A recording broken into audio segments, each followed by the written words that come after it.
Today's conversation is sponsored by First Generation Capital Partners. Sometimes people you hire don't do the job properly, and you're the one that gets to suffer later on. Undiscovered little hidden problems pop up that they should have found. So making sure you do your due diligence, make sure you hire good professionals to do that due diligence on these properties. You're listening to the Going Long podcast with Billy Keels, the #1 podcast for long-distance real asset investing.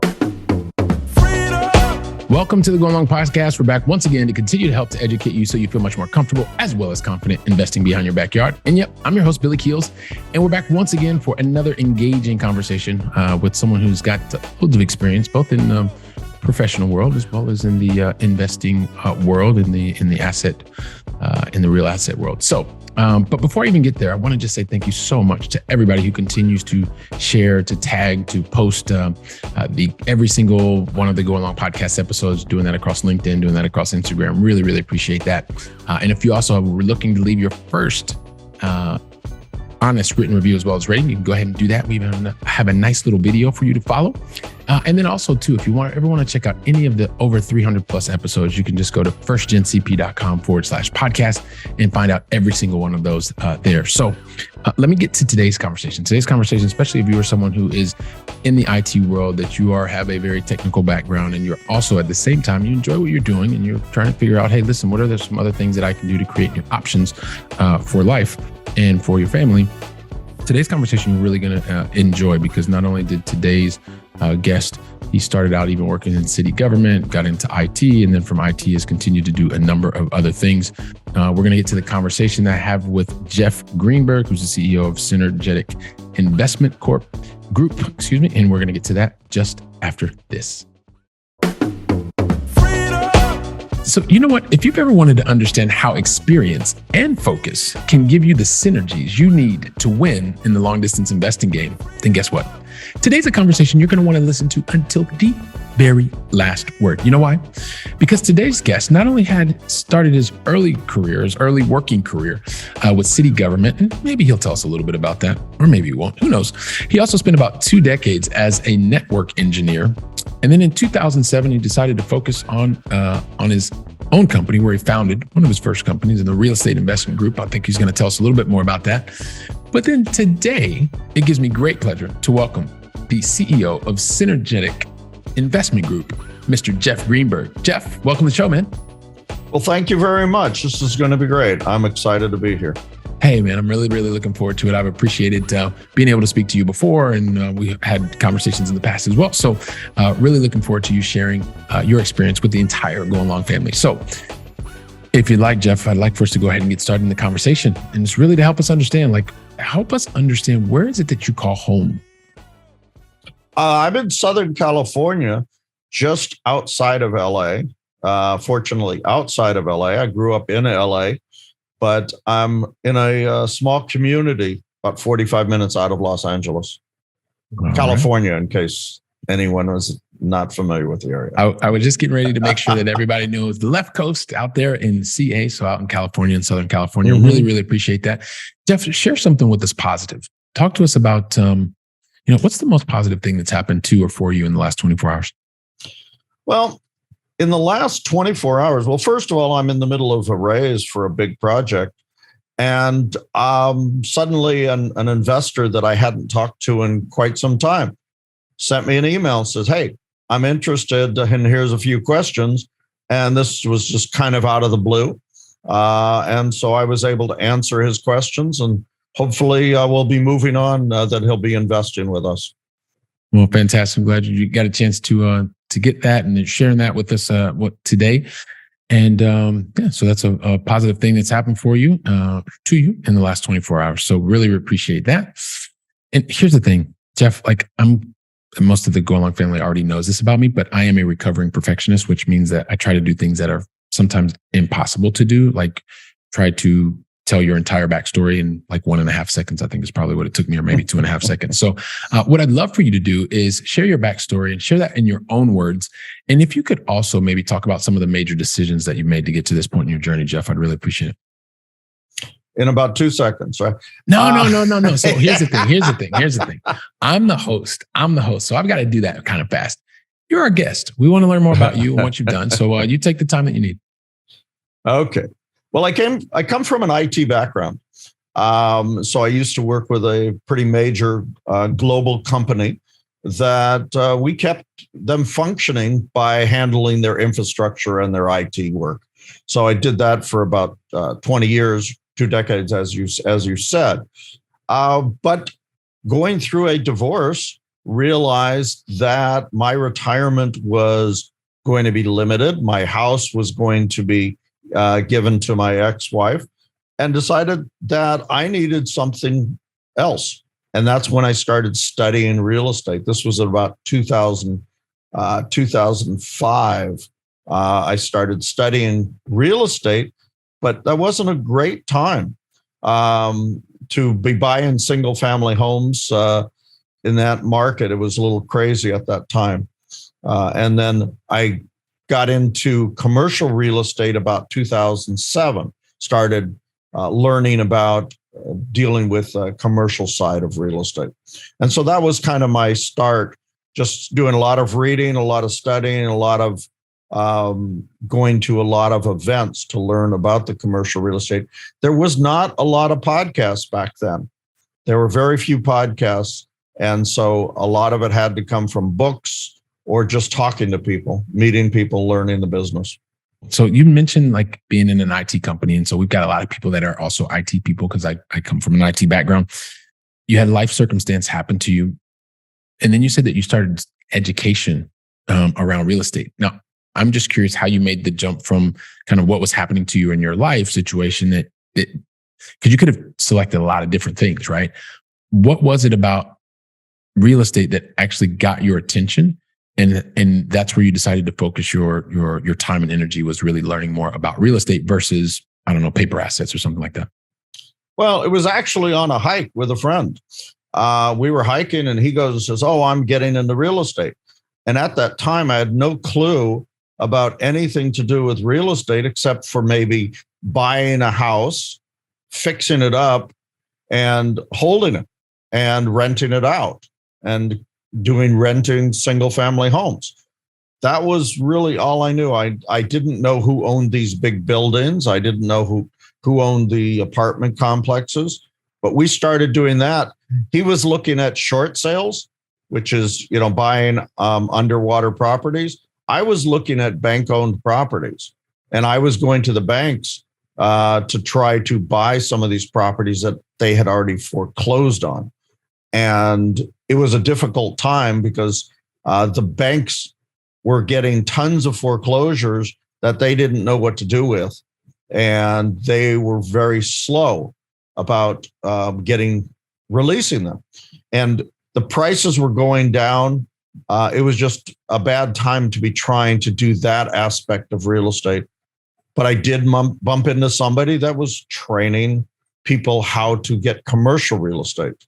And I also learned that I didn't have to worry about the limitations of my own funds, that I could use other people's money to get into these big deals.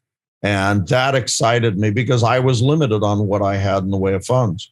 So that was kind of where I headed that direction. Okay. So you started with it. So it started on a hike basically, and then you got some more education and you recognized that, hey, listen, there's an opportunity to be able to, talk about your life situation, because you talked about it at the moment in time. Right. But you started out one of the very first things saying that you were an IT network engineer. Mm-hmm. And those are usually the types of roles where, coming from that background, like people love those types of roles. They aspire to those types of roles. And then when they're in those roles, they just stay in those roles for a really, really long time, working really, really long hours. What was it also that said, hey, man, you know what? I want to look at something else outside of just what I'm doing at my day job? Well, I knew that, okay, I was making good money in the IT field, but the thing was it still was limiting as far as how much I was able to put away on my retirement. I mean, it was still a day job. It was still, I could sit and work for the corporate world, and wait until I'm in my 60s and then retire. But I still didn't feel that I would have sufficient funds available for my retirement or to hand on off to my family, to my kids. So I did that for about 8 years while I was still working there. So I was working the IT job at the same time that I was doing the real estate, at least for 8 years. And fortunately, in the part of the IT field I was in, we had certain responsibilities that we had to take care of, but we had flexibility. I mean, there was time in between. I was taking meetings during lunch. Since I was in California investing in Texas, I was able to take meetings before work. There was a lot that I was able to do and squeeze it in between my IT job. I was also able to take my lunch whenever I wanted. Mm-hmm. So I was, able to do that. And as long as my job got done, my boss was good with it because he knew I was looking at real estate. And in fact, he used to come and ask me questions about real estate. But as long as I got my job done, he was fine with it. Yeah, and I think that's one of the things that's really important to touch on is as long as you're continuing to provide results in your day job, then usually there's not a challenge. It's when you're not providing the results in the day job and you're saying that, hey, look, I'm going out and I'm investing in real estate or I'm doing whatever the case may be, then that's usually when the challenges arise. So you went from your day job. It sounds like you're almost there a decade, kind of working both things, which is something that sounds very, very familiar. At the same time, once you decided to move beyond your single family residences you talk about, if I understand correctly, you decided, well, you were looking into some things like emerging markets and versus maybe mature markets. So maybe talk to us a little bit about how you decide on which type of location or what type of market and help to educate us on exactly when you talk about emerging markets, what does that mean? Well, at that time, the emerging markets were the ones that were bringing in populations, were bringing in jobs. Rents were going up. There was a huge demand for housing. And so that's why we were, looking in those markets. They had the greatest potential for increased value. So obviously we wanted to go towards those. Now, that also meant that those were the ones with more competition. So in a lot of cases, we looked in other markets that maybe there was less competition. And that was one of the mistakes. Well, I don't know if I would call it a mistake, but one of the things that we did that didn't bring the greatest results because we went into a market that there was a lot less demand, but there was also certainly was not an emerging market. But we learned why. We kind of learned the hard way why we want markets that are really increasing in population and being able to raise rents. It just was very slow going. Okay. And that was at the time, I guess, because you talked about it, but I mean, I would be interested because just from the learning perspective that, okay, something was happening in terms of more people, probably net migration. Sound like net migration was on the down slope versus... Not really on a down slope. It was pretty level. It was basically a slow growth community. We bought a property. It was 3 years old. It was a brand new property. It was 100% occupied. They were already paying their utilities. There was really no upside. It was very difficult to raise rents. We tried to bill back for water. It was very difficult. It was a really nice, it was 20 units, and it was in a great area right near a hospital. But there was very little upside. So we were able to get a return for our investors, but it was very difficult to add value so we could sell it and make a larger profit for our investors because, we weren't able to add that value by increasing the rents. That was the only value add to us because we didn't have an occupancy problem. So we learned that you need some value add, or at least you need a market that's going to increase in rents in order to increase the value of a commercial property. Okay. And that makes sense. And then I want to pivot even a little bit more. So you're taking away that learning, but then also if I've understood correctly, where you're really focusing today, Jeff, is really around both senior housing and student housing. Is that right? Well, I am open to both of those, but not definitely a focus. Okay, so not a focus, but since you have experience in these areas, expertise in these areas, like talk to us a little bit about what are some of the things that attract you to student housing and or senior housing, and then I'm going to ask you the opposite. Okay. I'm just to be clear, I'm not in senior living yet or the assisted living. I do have an interest in it, but I have not invested in that yet. I'm still looking for a good quality operator. I do have somebody we're looking at actually out of Colorado that is doing a phenomenal job. So we may be investing with them. Okay. Well, then we'll keep it to the student housing then. We'll keep it to the student housing. Talk to us about that. The student housing, I've had 3 different properties in 3 totally different markets. And what I like about the student housing is, one, you can charge a lot more in the way of rent.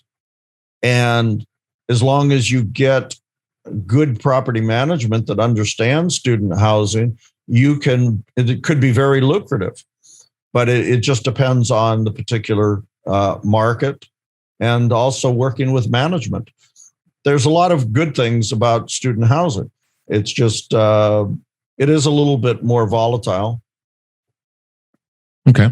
So with that, I mean, and you've given us you've shed some light on that. You've also talked about a couple of times, but I'd love for you to also share, because you've talked about, you've talked about your personal life and some of the things that happened, which led you to start looking at how you could have more control of your income, how you could have more control of the outcomes that are in your life. But talk to us a little bit about, as you're doing that, you also had to find the right balance in terms of, you had your day job, you had some real life experiences. How have you found that it's the best way to find the right, I don't know if balance is the right word, in your life between what it is that you're doing for your work and also what you're doing to build out the life in the generational kind of wealth that you talked about before? Yeah, well, I was fortunate that I did partner up with a lady that happens to live in Alaska. We were together for about 5 years on a business, and she was doing it full time. So that did help out a lot, that she could pick up slack when I wasn't able to take on some roles. I mean, whenever we traveled, I was taking vacation time.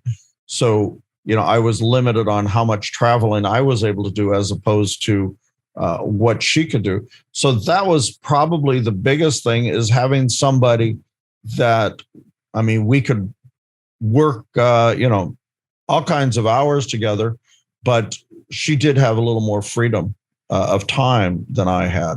So that was part of the balancing act. Okay. And just out of curiosity, so you're basically finding you had probably more economic resource at the time. Your partner had more time freedom, as you just talked about it. But what was it like as you developed that understanding of one another, business partner? Maybe you can talk us a little bit through how that worked. Well, we met through a seminar. We are actually in a mentoring program together, and so that's how we met. And we really didn't get together for about a year later. We would hear each other on mutual calls, because we had coaching calls that we were involved with, and we had heard each other and listened to their questions, and eventually started talking. It was a good 6-8 months of dating on the phone. Fortunately, we were able to get free calling to Alaska. Otherwise, we would have run up some pretty high bills. We talked and talked and talked to make sure that we were looking for the same things, had the same ethics. And then we decided to create a company and started working together.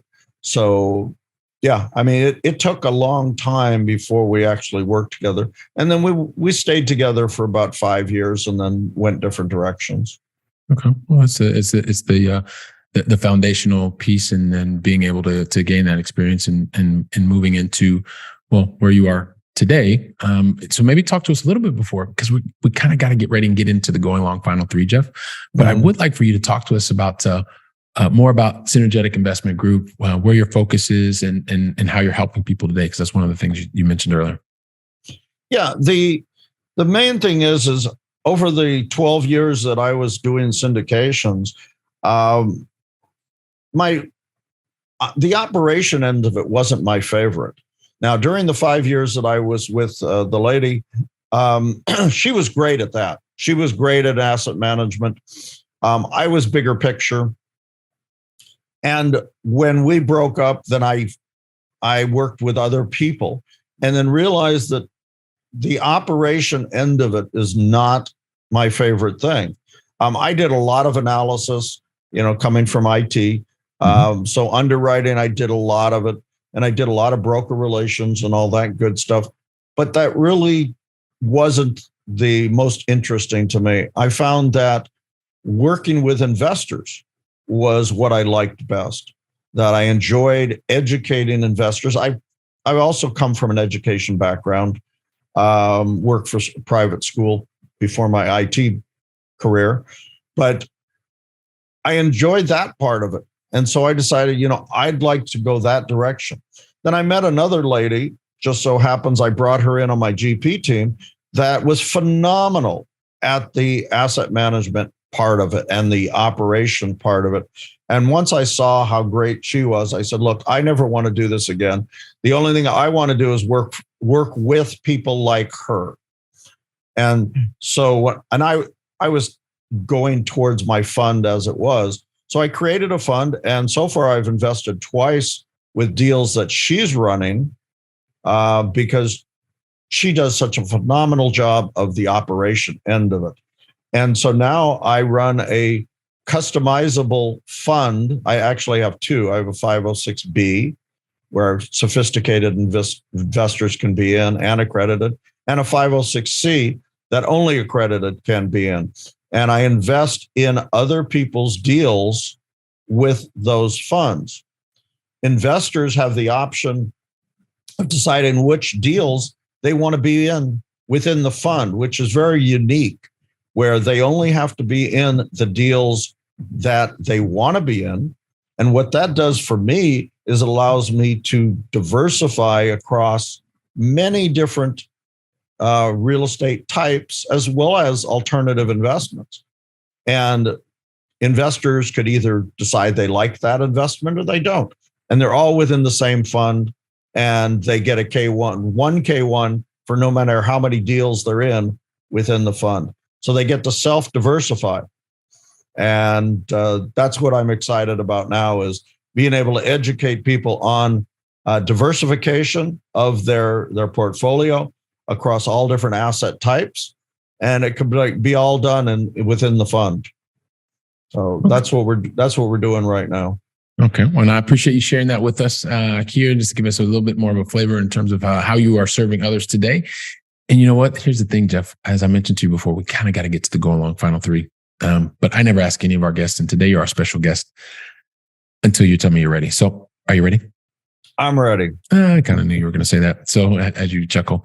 So we started with you over in Southern California. I'd like to bring things back to this side of the pond, because I'm a kid from Columbus, Ohio, and would really, really love, well, I've been in Europe now for almost 22, 23 years, which is just mind blowing.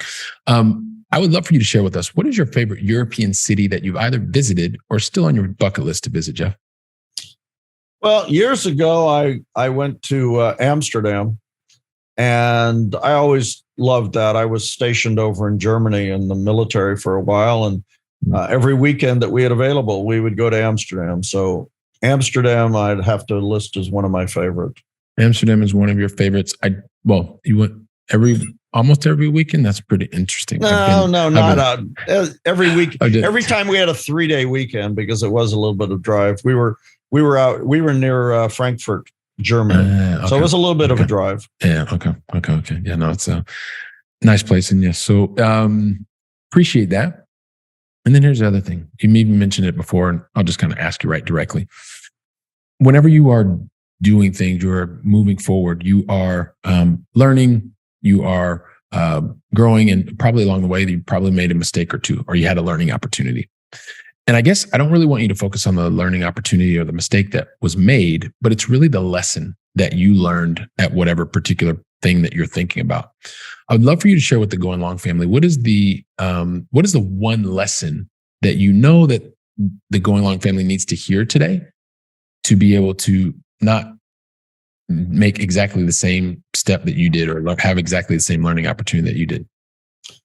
Well, there's many, many, many lessons, but I guess the main one I would say is when you're doing your due diligence on a property, make sure you're hiring professionals to do the inspections and to find out a lot of the details of the property, and take a good amount of time to find those good professionals.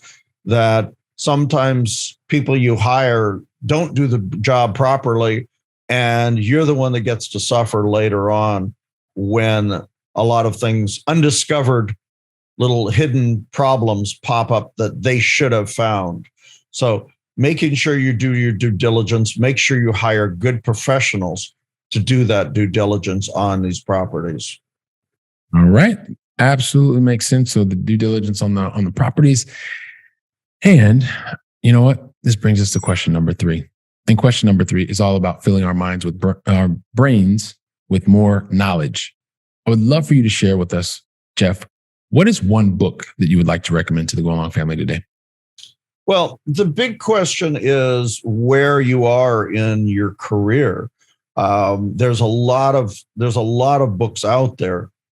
Everybody talks about Rich Dad, Poor Dad, but that's a mindset. That's a mindset thing. If you're getting into the nitty gritty of learning about commercial real estate, Brian Burke put out a great book, The Hands-Off Investor.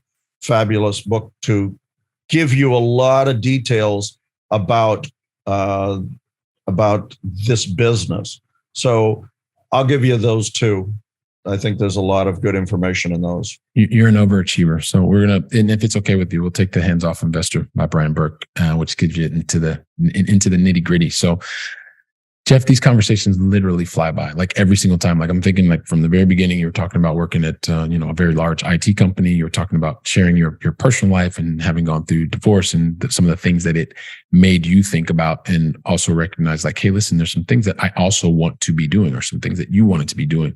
You go out, you're on a hike with a friend who's telling you about their experience with real estate investing, and you decide, hey, look, this sounds really, really interesting.